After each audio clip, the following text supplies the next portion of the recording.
Туристичките работници денес не се произнесоа за владиниот пакет мерки за помош кои се однесува за нивната дејност. Оно што премиерот Заев го соопшти, тие денес не го коментираа, но забележаа дека нивните предлози не се целосно усвоени. Не е донесена одлуката за намалување на даноци за инкаминг агенции. Ние баравме 0% за инкаминг, се со цел за развој на туризмот во Македонија, кај што би можеле наши инкаминг агенции да бидат и регионални играчи.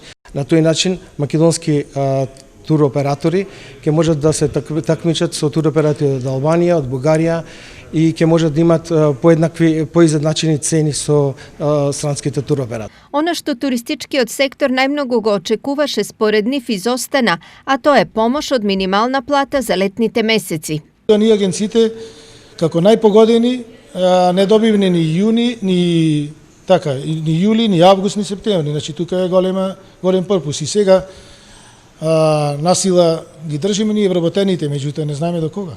Неизјаснувањето на туристичките работници за последниот пакет мерки и наводната потреба одлуките прво да се појават во службен весник може да се протолкува како дискретна најава за незадоволство. Во слободен разговор некои од учесниците на денешната средба тоа го потврдија, но дали ставот ќе остане ист кај поединци или тоа ќе биде колективен заклучок засега е неизвестно. Во секој случај во државата од оваа дејност екзистираат над 30.000 вработени во околу 500 туристички агенции.